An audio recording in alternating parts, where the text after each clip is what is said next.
नमस्कार, राजस्थान लाइव में आप सभी का स्वागत है। मैं हूं आपके साथ ऋचा सिंह। खबर की शुरुआत करते इस वक्त की बड़ी खबर के साथ और इस बीच बड़ी खबर जयपुर से आ रही है। न्यूज इंडिया की खबर का दमदार असर होता हुआ नजर आया है। प्रदेश कांग्रेस से प्रभारी अजय माकन ने निर्णय लिया है। आज पीसीसी पदाधिकारियों से रायशुमारी करेंगे। माकन ने सुबह 9:30 बजे से यह बैठक बुलाई है। कांग्रेस पदाधिकारियों से माकन करेंगे 1-to-1 चर्चा।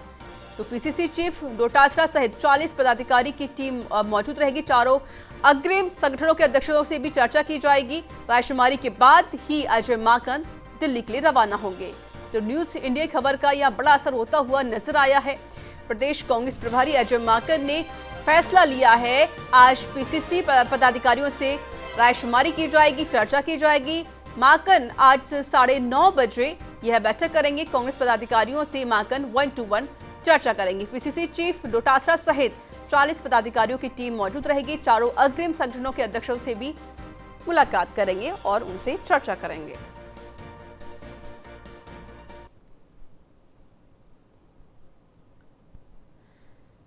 तो देखिए, अजय माकन 2 दिवसीय दौरे पर राजस्थान पहुंचे हुए हैं और जिस तरीके से 27 और 28 और 29 जुलाई को उन्होंने सभी विधायकों से बातचीत भी की थी और रायशुमारी भी उनकी ली थी। किस तरीके से क्या कुछ स्ट्रैटेजी बनाई जाए, किस तरीके से संगठन को और मजबूत बनाया जाए, इसको लेकर अजय माकन ने सभी से मुलाकात की। और आपको बता दें कि आज अजय माकन सुबह 9:30 बजे फिर से बैठक करेंगे।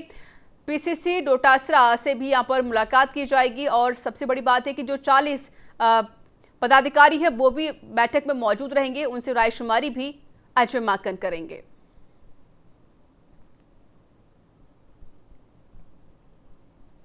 तो पीसीसी चीफ डोटासरा और साथ ही साथ जो पदाधिकारी हैं उनके साथ 1-to-1 चर्चा अजय माकन करेंगे।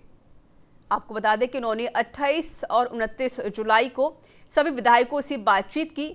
संगठन को, कांग्रेस को और कैसे मजबूत बनाना है और कैसे और जो बाकी कार्यकर्ताओं को अपने साथ जोड़ना है, टीम को कैसे खड़ा करना है, इसको लेकर यहां पर चर्चा की गई। और जिस तरीके की समस्याएं लगातार बनी हुई हैं, क्या कुछ दिक्कतें आ रही हैं पार्टी में, उन सभी बातों को लेकर अजय माकन ने सभी विधायकों से 1-to-1 चर्चा की थी। और आपको बता दें कि आज 9:30 बजे फिर से अजय माकन चर्चा करेंगे। सुबह 9:30 बजे बैठक की जाएगी जिसमें पीसीसी चीफ डोटासरा सहित 40 पदाधिकारी मौजूद रहेंगे।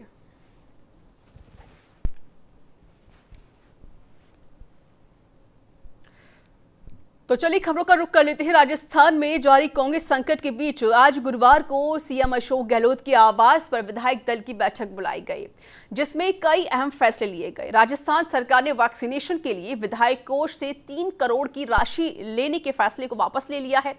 अब विधायक इस राशि को अन्य विकास कार्यों में लगा सकेंगे। आपको बता दें कि बैठक में टोंक विधायक सचिन पायलट नहीं पहुंच पाए थे। तो वहीं राजस्थान के पार्टी प्रभारी अजय माकन संग मुलाकात के बाद अब विधायकों को मुख्यमंत्री अशोक गहलोत ने अपने आवास पर बुलाया था। तो वहीं कांग्रेस विधायक दल की बैठक के बाद अनौपचारिक बैठक भी हुई जिसमें सीएम अशोक गहलोत ने इस पर कहा कि विकास कार्यों में कोई कमी नहीं आने दी जाएगी। इसके साथ साथ विधायकों से कहा गया है कि पुरानी बातों को भूलकर आगे बढ़ना चाहिए। सीएम ने सभी विधायकों को विकास कार्यों की डायरेक्टरी छपवाने के निर्देश भी दिए हैं और अगले 2 से 3 महीने में विधायक अपने क्षेत्र में विकास कार्यों की विवरण वाली डायरेक्टरी छपवा लेंगे। और वही राजस्थान प्रभारी अजय माकन ने जानकारी दी कि विधायकों के फीडबैक में काफी अच्छा रिस्पांस मिला है। माकन ने बताया कि सरकार का पूरा फोकस प्रदेश में विकास कार्यों पर रहेगा। तो देखिए, यहाँ पर विधायक फंड कटौती का फैसला वापस ले लिया गया है और जिस तरीके से मुख्यमंत्री अशोक गहलोत ने कहा कि एमएलए मांगते मांगते थक जाएंगे लेकिन मैं देते देते हुए नहीं थकूंगा और जो भी पुरानी बातें हैं, जो भी दिक्कतें हैं, समस्याएं, उनको भूलकर हम सबको एक साथ काम करना चाहिए।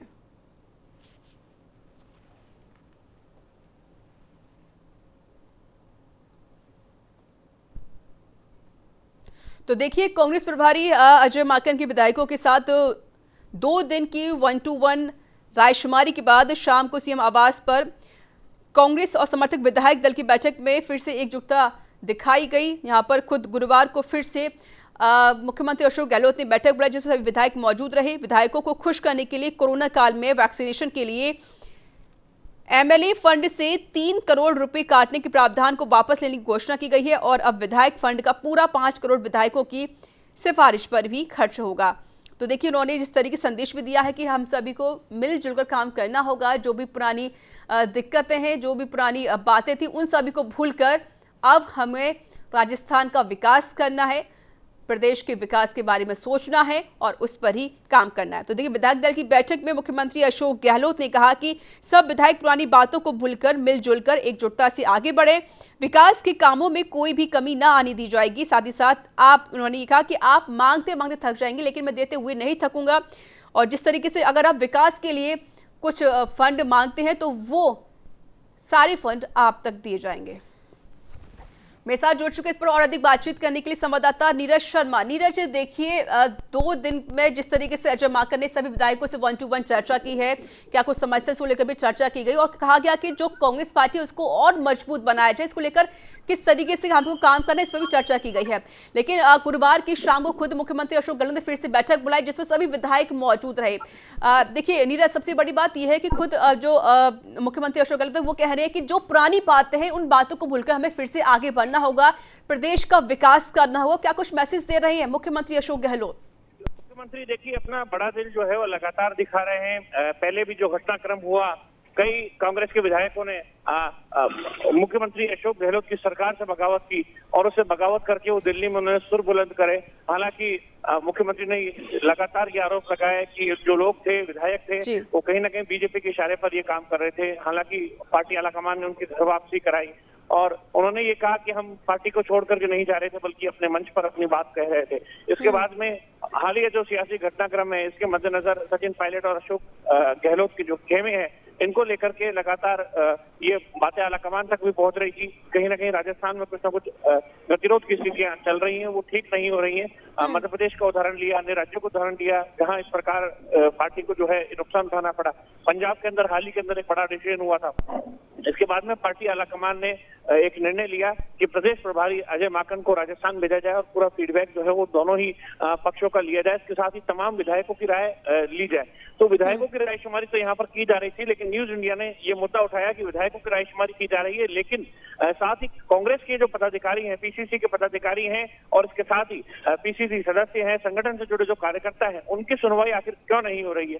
जब तक उनसे रायशुमारी नहीं ली जाएगी, क्योंकि ग्राउंड लेवल का फीडबैक जो है वो संगठन का कार्यकर्ता ज्यादा बेहतर तरीके से दे सकता है। बहुत सारे ऐसे प्रत्याशी भी रहे जो कि चुनाव हार गए, उनसे फीडबैक क्यों नहीं लिया जा रहा है? ये अभी भी जो सवाल है ये खड़ा हुआ है। तो निश्चित रूप से अब पार्टी आलाकमान ने एक दिल अपना जो है वो बढ़ाया है और न्यूज इंडिया की खबर के बाद में प्रदेश कांग्रेस के प्रभारी अजय माकन ने आज पीसीसी के पदाधिकारियों की बैठक बुलाई है। सुबह 9:30 बजे से ये बैठक होगी। 1-to-1 चर्चा अजय माकन इस बैठक में करने वाले हैं।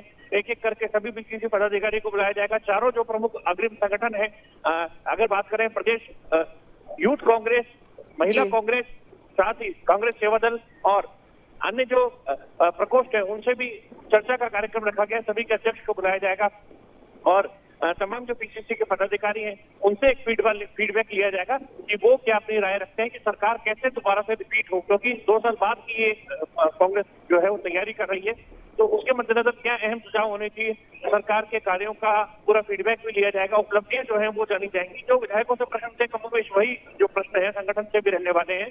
तो निश्चित रूप से आज की बैठक में अहम मानी जा रही है।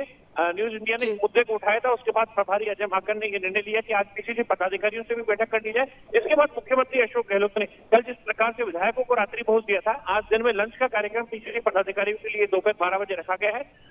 देखिए नीरज, आज अजय माकन भी 9:30 बजे फिर से बैठक करने वाले, जिसमें पीसीसी चीफ भी मौजूद रहेंगे और 40 पदाधिकारी वो भी इस बैठक में मौजूद रहेंगे। सबसे बड़ी बात है कि जिस तरीके से मुख्यमंत्री ने कल बैठक बुलाई थी विधायकों की और उसमें सचिन पायलट मौजूद नहीं थे। एक तरफ सरकार कह रही है कि चलिए जो भी पुरानी बात है उनको आप भूल जाइए और फिर से बात आगे बढ़कर फिर से विकास करते हैं और राजस्थान को आगे बढ़ाते हैं विकास कार्यों को लेकर। लेकिन नीरज, जो अंतर्कलह है वो भी कहीं ना कहीं अभी नजर आ ही रही है। देखिए सचिन पायलट भी मौके पर नहीं पहुंच पाते हैं। कुछ विधायक जिस तरीके से कह रहे हैं कि भैया हमारा जो काम है वो हम पूरा नहीं कर पाते क्षेत्र के लिए, तो कहीं ना कहीं हम कह सकते हैं कि जो मुख्यमंत्री अशोक गहलोत है वो चाहती है कि सारे कामों को, जो पुरानी बातें उनको सबको भूलकर फिर से सब एकजुट होकर संगठन को मजबूत कर सके। और आज फिर से बैठक होने जा रही है।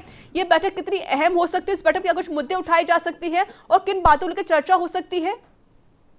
राजनीति में यही देखा जाता है, राजनीति में अनुभव देखा जाता है और रणनीति देखी जाती है। मुख्यमंत्री अशोक गहलोत बहुत महीन राजनीति करते हैं और वो मंजे हुए खिलाड़ी राजनीति के हैं। उन्हें कांग्रेस के अंदर चाणक्य के रूप में जाना जाता है। तो उन्होंने अपना बड़ा दिल दिखा दिया है कि मैं सभी विधायकों को भी बुला रहा हूँ, निवास पे भी बुला रहा हूँ, उनको भोजन भी दे रहा हूँ और बिना डिप्लोमेसी भी कर रहा हूँ और तमाम विधायक जो है उनके काम भी हो रहे हैं, विकास के काम भी हो रहे हैं उनके। और मुख्यमंत्री ने ये भी कह दिया कि आप काम मांगते मांगते थक जाओगे लेकिन मैं देते नहीं सकूंगा। यानी बहुत बड़प्पन की बात, बड़ा दिल दिखाने की बात मुख्यमंत्री ने की है और सभी को पुरानी बातें भूल करके आगे बढ़ने की बात की है। लेकिन सचिन पायलट जो है अभी कहीं ना कहीं राजनीतिक रूप में उतने परिपक्व नहीं हो पाए हैं जितने अशोक गहलोत।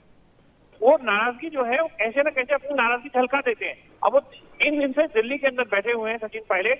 अजय माकन को दिल्ली के अंदर उन्होंने अपना फीडबैक दे दिया लेकिन जयपुर नहीं आ रहे ना। यहाँ विधायकों की जो रायशुमारी थी उसके अंदर आकर और ना ही वो मुख्यमंत्री की जो विधायक दल की अनौपचारिक बैठक थी उसमें शामिल हुए और ना ही किन्नर में शामिल हुए। तो लगातार वो ये झलका रहे हैं कि मैं नाराज हूँ और ये नाराजगी जो है वो आलाकमान तक बताना चाह रहे हैं। लेकिन वो नाराजगी जो है, नाराजगी इस तरीके से राजनीति में नहीं दिखाई जाती है।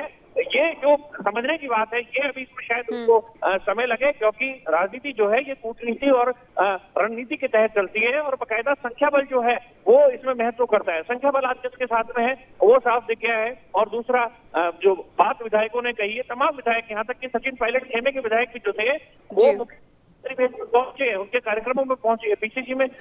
और साथ ही आपको बता दें विधानसभा में जो फीडबैक दिया, मीडिया से भी जो रूबरू हुए तो सभी ने कहा मुख्यमंत्री अशोक गहलोत बहुत अच्छा कार्यक्रम करवा रहे हैं। और दूसरा अलग अलग जो जन घोषणा पत्र है उसकी जो उपलब्धियां हैं वो काफी ज्यादा हासिल कर ली गई है। तो साथ ही विकास के काम अभूतपूर्व रूप से हो रहे हैं। तो पायलट खेमे के लोग भी जब अपनी जुबान से ये बात कहेंगे तो आला कमान किस पर भरोसा करेगा, सचिन पायलट पर या उनके खेमे के? देखिए आज की बैठक बहुत अहम होने वाली है और जिस तरीके से खुद मुख्यमंत्री अशोक गहलोत कह रहे हैं कि भैया अब सब कुछ भूल के फिर से आगे बढ़ते हैं और फिर से राजस्थान का विकास करते हैं, ये हमारी पहली प्राथमिकता होगी। संगठन को मजबूत करना ये हमारी भी प्राथमिकता होगी। बहुत बहुत शुक्रिया नीरज शर्मा आपका अधिक जानकारी देने के लिए। तो कांग्रेस नेता राहुल गांधी ने केंद्रीय वित्त मंत्री निर्मला सीतारमण को चिट्ठी लिखकर उनसे किसानों द्वारा लिए गए अल्पकालिक फसल ऋणों के भुगतान के लिए दी गई मोहलत को 31 दिसंबर 2021 तक बढ़ाने का आग्रह किया है।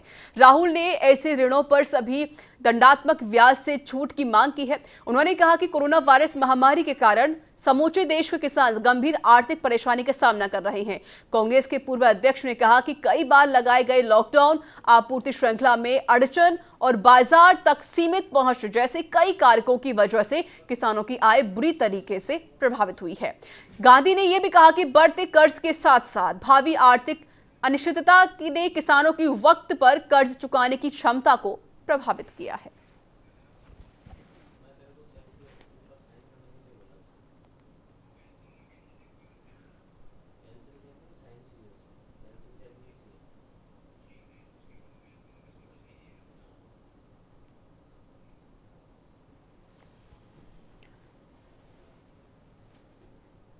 तो जम्मू कश्मीर के सावा जिले में 3 अलग अलग स्थानों पर संदिग्ध पाकिस्तानी ड्रोन मंडराते हुए दिखाई दिए।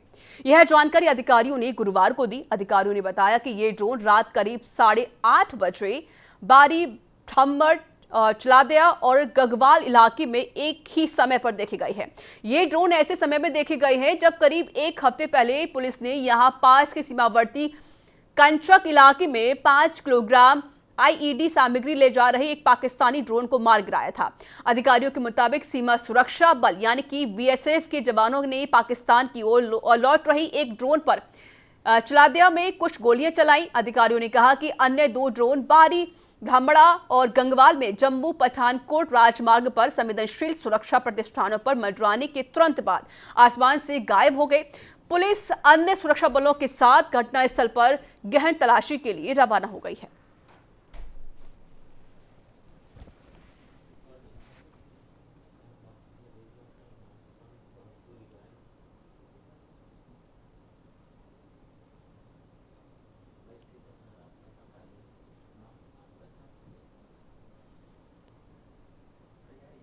तो देखिए फिर से जम्मू कश्मीर में रात के अंधेरे में 3 जगहों पर अलग अलग ड्रोन देखे गए हैं और आपको बता दें इसकी जानकारी अधिकारियों ने दी।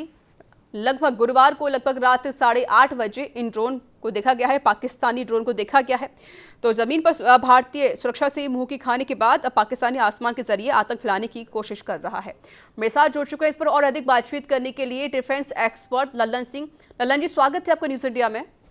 धन्यवाद मैडम। लल्लन जी, देखिए जिस तरीके से लगातार पाकिस्तान की तरफ से हरकतें की जा रही हैं, ड्रोन पे ड्रोन यहां पर मंडराते हुए नजर आते हैं इंडिया की तरफ जम्मू कश्मीर में। लेकिन सबसे बड़ी बात यह है कि खुद गुरुवार को लगभग 8:30 बजे 3 ड्रोन देखे गए हैं। क्या कुछ मैसेज और किस तरीके से पाकिस्तान खेल खेल रहा है हिंदुस्तान के साथ? देखिए मैडम, मैं आपके माध्यम से बताना चाहता हूँ कि जम्मू कश्मीर के अंदर सीमा के निकटवर्ती इलाके में जो लगातार पाकिस्तान का ड्रोन का जो साजिश चल रहा है वो एक सोची समझी नीति है। और उसका आपने देखा कि कल रात भी वो कालीचक जहाँ पे पहले 5 केजी एक्सप्लोजिव के साथ उनके ड्रोन को मार गिराया गया था, वहां भी एक देखा गया है। और दूसरा बारी इलाके और गंगावल इलाके में, जो कि पूरे इलाके जो है सीमा के नजदीक है, लेकिन बीएसएफ के एक्शन के बाद ये आसमान में गायब हो गए। मैं आपको एक बताना चाहता हूँ कि हाल के दिनों में जो इमरान खान के द्वारा पीओके के ऊपर चुनाव किया गया और उसमें बहुत बड़ा गुलाम कश्मीर में इन्होंने मतलब गलत हरकत की है, जिसका भारत ने विरोध भी दर्ज किया है। और इस विरोध दर्ज करने के कारण उससे पाकिस्तान के अंदर हलचल मची है। मैं आपको बताना चाहूंगा कि व्यक्ति की जो मति होती है उसकी नियति निर्धारित करती है। तो पाकिस्तान की जो मति है वो यही आतंकवाद से जुड़ी हुई है और वो लगातार भारत के साथ इस तरह की हरकतों को करने का एक खास कारण है कि वो चाहता है कि कश्मीर के इलाके में हम लगातार दखलंदाजी करते रहे।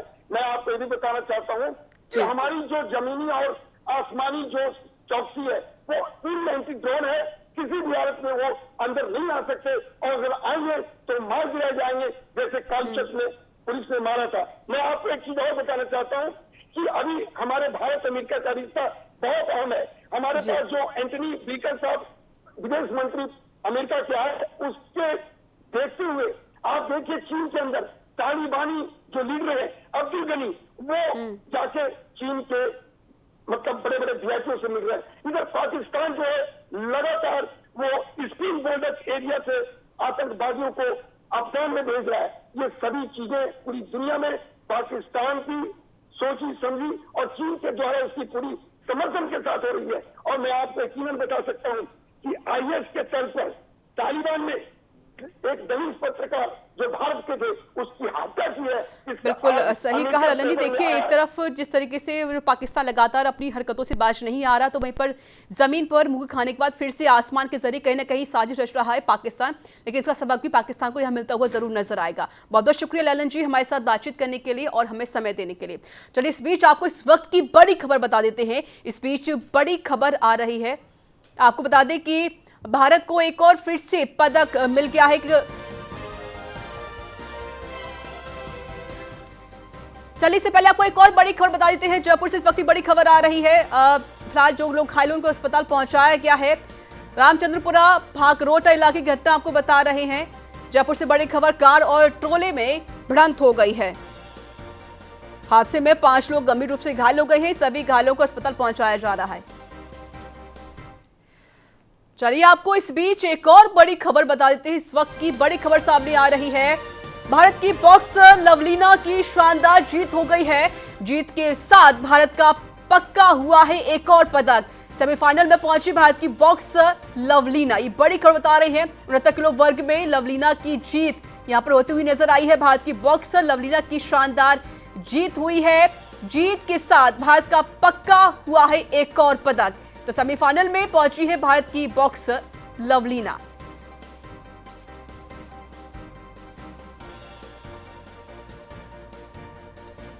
तो देखिए एक और यहां पर शानदार जीत की तरफ बढ़ता हुआ भारत, एक और पदक हासिल करता हुआ भारत अब नजर आने वाला है। 69 किलो वर्ग में लवलीना की जीत यहां पर होती हुई नजर आई है।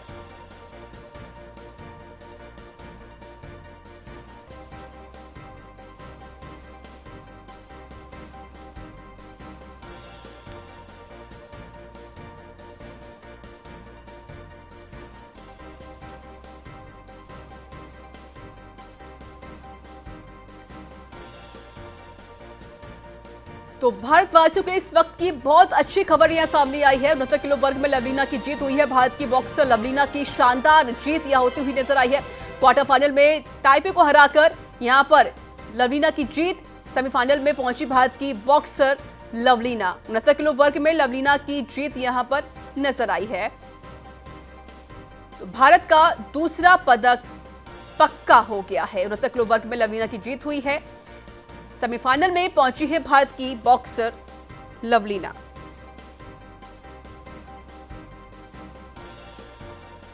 तो देखिए भारत का दूसरा मेडल पक्का हो गया है। मुक्केबाज लवलीना बोरगोहेन सेमीफाइनल में चौथी सीड चाइनीज ताइपे की चेन को हरा दिया है।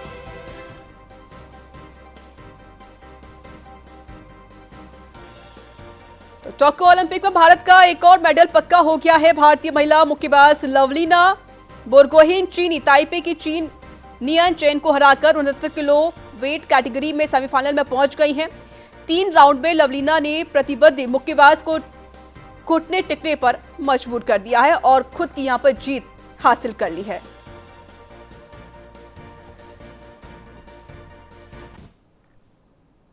तो चलिए बात कर लेते हैं कोरोना वायरस को लेकर। देश में कोविड के मामले एक बार फिर से बढ़ने लगे हैं। पिछले 24 घंटे में 44,667 संक्रमितों की पहचान हुई है, जबकि 42,107 मरीज ठीक हो गए हैं और वहीं 549 लोगों की मौत हो गई है। देश में नए संक्रमितों का यह आंकड़ा पिछले 24 दिनों में सबसे ज्यादा आया है। इससे पहले 7 जुलाई को 45,701 लोगों को कोरोना रिपोर्ट पॉजिटिव आई थी और वहीं केरल में कोविड के आंकड़े अब डराने लगे हैं। यहां बीते 3 दिन से रोजाना 22,000 से ज्यादा केस आ रहे हैं। पिछले 24 घंटे में यहां 22,064 लोगों की रिपोर्ट पॉजिटिव आई है। यह आंकड़ा देश में आए नए केस का लगभग आधा है। वहीं महाराष्ट्र की बात करें तो महाराष्ट्र में लगभग 7,000 केस सामने आई हैं, जबकि 11,032 लोग ठीक हो गए हैं। गौरतलब है कि अभी भी देश के 8 राज्यों में पूर्ण लॉकडाउन जैसी पाबंदियां ही हैं। इनमें पश्चिम बंगाल, हिमाचल प्रदेश, झारखंड, ओडिशा, तमिलनाडु, मिजोरम, गोवा और पुडुचेरी शामिल हैं। यहां पिछले लॉकडाउन जैसे ही कड़े प्रतिबंध लगाए गए हैं, जबकि इन राज्यों के अलावा सभी राज्यों में आंशिक पाबंदियां हैं।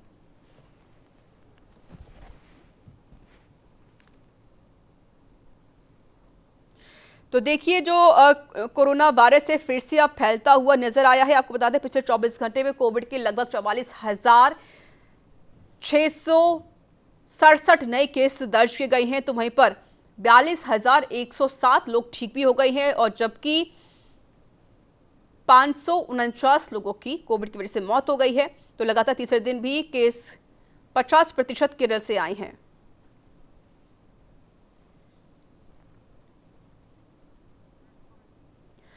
और इस पर अधिक बातचीत करने के लिए मेरे साथ जुड़ चुके हैं मेरे सहयोगी रमेश पुरोहित। रमेश जी देखिए जिस तरीके से कोविड का जो ग्राफ है वो घट रहा था, एक लोगों को उम्मीद थी, लोग राहत की सांस ले रहे थे, चलिए कोविड का जो आंकड़ा कम होने लगा है, लेकिन अब कहीं ना कहीं फिर से कोविड के जो आंकड़े बढ़ने लगे हैं। पिछले 24 घंटे में 44,000 से ज्यादा केस दर्ज किए गए हैं। ये आंकड़े क्या कुछ दर्शाते हैं रमेश जी? जी ऋचा सही कह रही है कि पिछले काफी समय से एक जो है चिंता जताई जा रही थी, आशंका जताई यह जा रही थी कि तीसरी लहर कोरोना की जब आएगी तो और ज्यादा जो है वो चिंताजनक होगी। और ये जो आंकड़े बता रहे हैं कि 44,000 से भी ज्यादा एक दिन में अगर जो है सक्रिय मरीजों की संख्या अगर बढ़ रही है तो निश्चित रूप से सभी सरकारों के लिए एक सवाल भी है और लोगों के लिए, खास करके जिन्होंने अपनी जो है सोशल डिस्टेंसिंग की पालना नहीं कर रहे या मास्क लगा करके जो है उसके जो गाइडलाइंस है उसका पालन नहीं कर रहे। तीसरी है कि वे लोग जो है लापरवाह होते जा रहे हैं कि कोरोना धीरे धीरे समाप्त हो रहा है और वो अपनी जो दैनिक जो गतिविधियां उसमें सक्रिय रूप से भाग ले रहे हैं, चाहे वो धार्मिक सामाजिक आयोजन हो या सांस्कृतिक परिवेश और बाजारों में भी जिस तरह की भीड़ दिखाई दे रही है, उससे भी लगता है कि ये आंकड़े जो है बढ़ते जा रहे हैं। और खास करके साउथ दक्षिण जो स्टेट्स हैं उसमें, और उसमें भी केरल में सबसे ज्यादा जो है संक्रमितों की संख्या दिखाई दे रही है और वो भी आधे से भी ज्यादा, मतलब पूरे देश की जो आंकड़े हैं उसमें आधे केरल से आ रहे हैं। और केरल के अलावा कर्नाटक हो या आंध्र प्रदेश हो, महाराष्ट्र हो, ये जो स्टेट्स है वहां पर संक्रमितों की संख्या में लगातार बढ़ोतरी चिंताजनक तो है ही है। और खास करके जब प्राइम मिनिस्टर नरेंद्र मोदी और विशेषज्ञ जो एक्सपर्ट्स हैं वो भी लगातार इस बात को लेकर के जो है आशंकित थे कि तीसरी लहर को रोकने के लिए किस तरह से प्रयास किया जाए, वो चिंता भी जता रहे थे। लिहाजा बार बार कहने के बावजूद भी सरकार अपनी पॉलिसी डिसीजन मेकिंग कर लेती है, लेकिन उसकी पालना जो गाइडलाइंस की है वो हर व्यक्ति को करनी पड़ती है, लेकिन हर व्यक्ति इसमें कहीं न कहीं लापरवाह होता जा रहा है। लिहाजा यही जो आंकड़े हैं वो चिंता दर्शा रहे हैं। और खास करके अगर मैं राजस्थान की बात करूं तो मुख्यमंत्री अशोक गहलोत कोई दिन ऐसा नहीं जाता जिस दिन की जो है कोरोना के बारे में जो है संवाद नहीं कर रहे हो, और चिंता भी ज्यादा। कल भी एक मीटिंग हुई थी जिसमें ये बताया गया था कि राजस्थान में जो है संक्रमितों की जो संख्या कोरोना हालांकि कंट्रोल में है और कोई चिंता की बात नहीं है, लेकिन फिर भी तीसरी लहर के बारे में जब बात करते हैं तो निश्चित रूप से ये जो है चिंता का विषय बन जाता है। लेकिन रमेश जी देखिए, जब से कोविड का जो ग्राफ कम हुआ है तब से कहीं ना कहीं जो लोग हैं वो एहतियात नहीं बरत रहे हैं, लापरवाही करते हुए नजर, जिस वजह से शायद फिर से जो आंकड़ा है कोविड का फिर से बढ़ने लगा है। लेकिन अभी जनता को समझना होगा और एहतियात बरतना होगा, तभी हम कोविड पर कंट्रोल पा सकते हैं। बहुत बहुत शुक्रिया रमेश जी हमसे बातचीत करने के लिए और अधिक जानकारी देने के लिए। देश की राजधानी दिल्ली के लिए मौसम विभाग ने ऑरेंज अलर्ट जारी कर दिया है और आईएमडी की ओर से कहा गया है कि आज भी दिल्ली में बारिश होने की संभावना है। आईएमडी ने दिल्ली और आसपास के क्षेत्रों में बिजली कड़कने के साथ साथ आंधी और मध्यम बारिश का अनुमान लगाया है।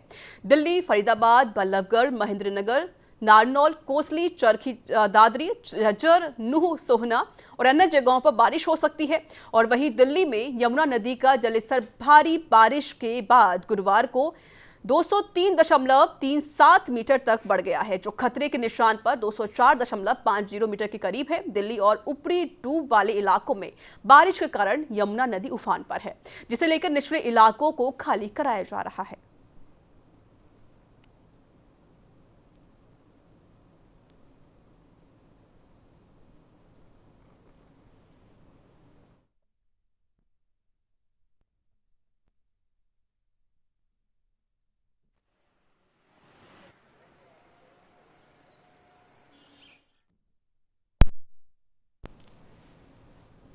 तो इसी के साथ इस बुलेटिन में इतना ही। देश दुनिया की तमाम खबरों के लिए देखते रहिए न्यूज़ इंडिया। नमस्कार।